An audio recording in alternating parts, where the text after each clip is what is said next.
everybody. My name is Giselle, and I'm a library associate at Mesa County Libraries. And I get to present the first Kids Club for Summer Reading 2020. And the theme this year is Imagine Your Story. So summer will be full of different activities, many special guests, and great things for you to do as a family and kids to participate in summer reading. So today, we are going to have some stories about coyote and coyotes. Coyote is known in many cultures, especially Native American Southwest cultures, as a trickster. And a trickster, well, what do you think a trickster is? Do you try play tricks on anyone? And what happens when you usually try to do some tricks? What happens? Do you get in trouble? Do your tricks work? So we'll investigate a little bit of that today. But first, we'll learn a few things about coyotes that are true. So first of all, think about, where do coyotes live?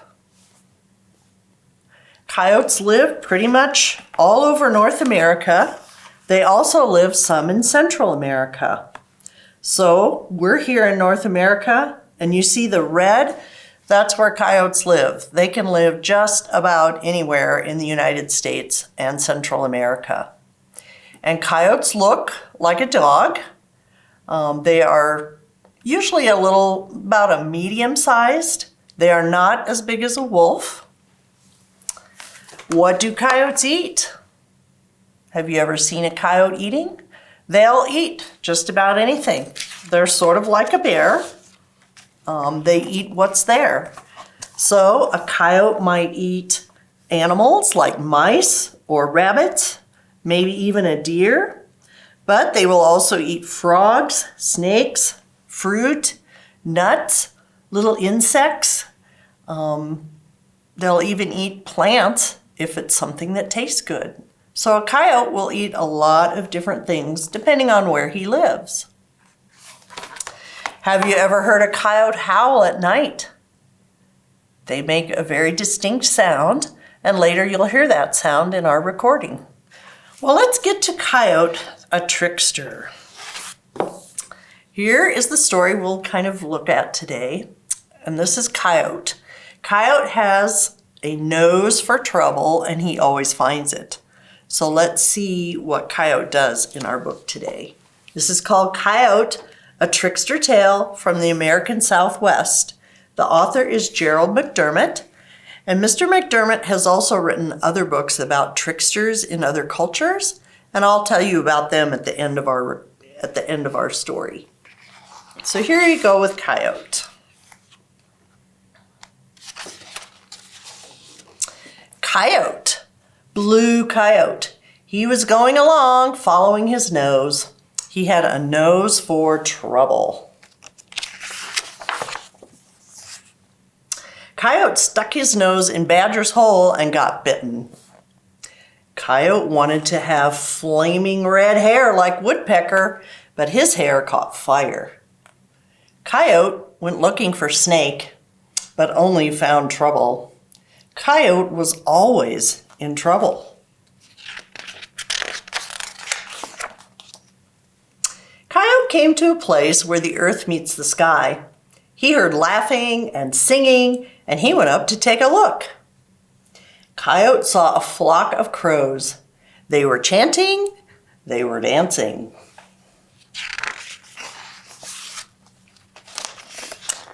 Then the birds spread their wings, and they flew through the air and circled the canyon. Oh, if only I could fly, said Coyote. I would be the greatest coyote in all the world.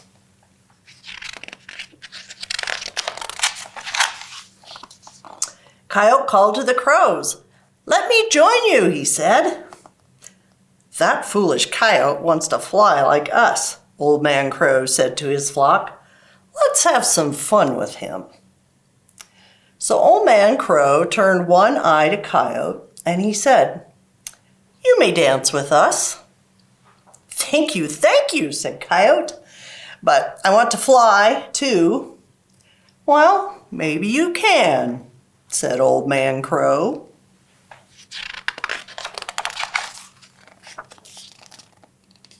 Old Man Crow plucked a feather from his left wing. He told the flock to do the same. They stuck the feathers in Coyote. Coyote winced and his nose twitched, and the crows chuckled. You are ready to fly, said Old Man Crow.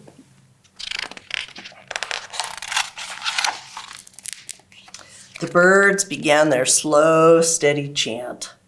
They hopped from one foot to the other. Coyote joined in the dance. Even though he got out of step and sang out of tune, he was very proud of himself.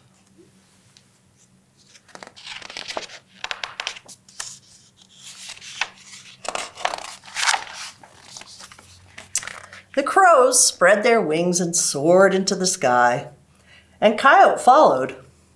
His flight was jerky. He tilted to one side. Since his feathers were only from the left wing of each bird, he was really off balance. He fell to the ground. "Wait!" he cried out. "Don't leave me behind!" The birds returned and gathered around Coyote. "We must balance him," said Old Man Crow. So Old Man Crow plucked a feather from his right wing, and each of his flock did the same. Coyote cringed as they stuck the feathers into his fur, and the crows cackled. Have you ever heard crows cackling? Maybe they were poking and teasing a coyote. "Well, now I am perfect," said Coyote. "I can fly as well as the rest of you." Coyote had become rude and boastful. He danced out of step and he sang off key, and the crows were no longer having any fun.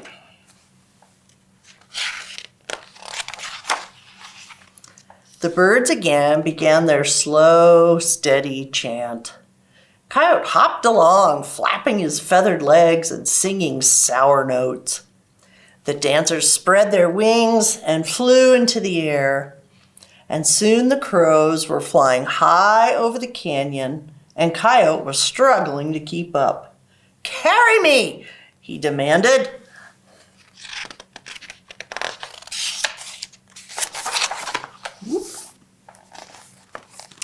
The crows circled Coyote, but they did not carry him. Instead, they took back all their feathers, one by one, and Coyote sank through the air, and he fell straight down. "Woo!" he howled. Coyote fell so fast, his tail caught fire, and he fell into a pool on the mesa.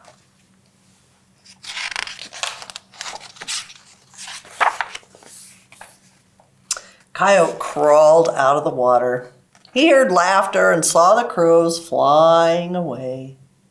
Coyote ran after them. He tripped and he fell, tumbling and tumbling in the dirt.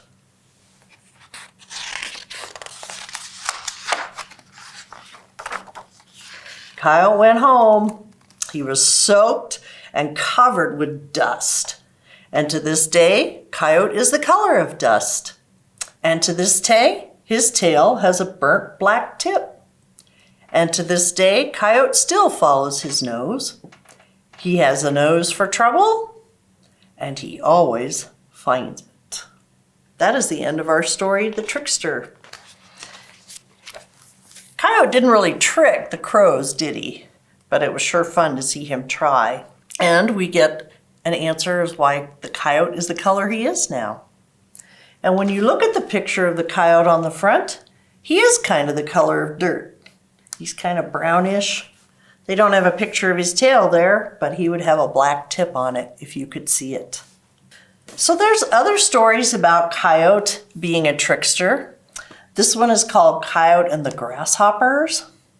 This one is called Coyote Places the Stars. This one has a lot of really nice artwork in it that you might enjoy. These two books have several stories about coyotes and the different tricks that he tries to pull on people. And like I said, Mr. McDermott has written other books about tricksters and other stories from different cultures. He wrote a story called Djibouti, which is a turtle. He wrote a story about Zomo, who is a rabbit. And he also wrote a story about Papagayo, who is a parrot. And this book is Raven, which is a story from the Northwest about how Raven tries to trick people and do different things as a trickster. Another trickster you probably know is Loki. Loki comes from Scandinavian culture, and Loki is definitely a trickster. So there are lots of different tricksters out there who have different stories, and you can imagine what stories you might make up about coyote or raven. You could make up a story about Loki. Lots of different things you could do to make different stories for different tricksters that are out there. Now what we'll do is we'll have a craft. And for the craft, you're going to need a scissors, you'll need some glue, you'll need some colored pencils or crayons. You could also use markers if you have markers. Anything that you have to make your coyote. And we're going to make a puppet. So we at Mesa County Libraries will make up some kits for you that you can come pick up by curbside. And in your kit, you'll have a paper bag and you'll have a coyote template. I already cut my coyote out so that you could see what he would look like. But you'll have some instructions and some coyote pieces that you can cut out. If you need help from your adult or grown-up, they can help you do that. So after you have your coyote cut out, you're going to have a head and a body. And you'll have a bag. Before you glue it on, you want to make sure that you have your bag in the right position so that your face is in the right place. So you might want to slip your hand in your bag so that you know where the fold is, and then you can begin gluing. So what I'm going to do is take my face and I'm going to glue it on here. And you can use, whatever glue you have. If you don't have glue, you can use tape. Anything like that will work. Something that can make your face stick onto the bag.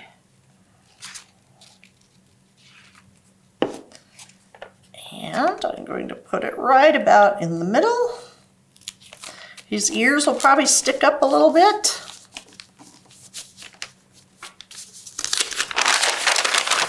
And I'll make sure that I put it in the right spot so my face is in the right place for my bag puppet. Next, I'll take the body that I cut out. Oops. And before I glue it, I'm going to make sure that I kind of have it in the right place so that his mouth is where I want it to be when I want him to talk. So that looks about right. And there again, I will glue him down. You can use your glue or your tape.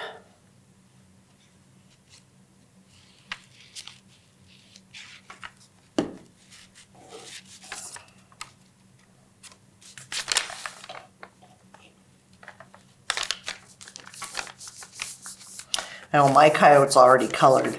I kind of cheated. But I wanted to be able to have it done so you didn't need to be watching me coloring. So I put on his body. Now he is ready to tell tales. So you can take your coyote, your puppet, you can make him tell tales.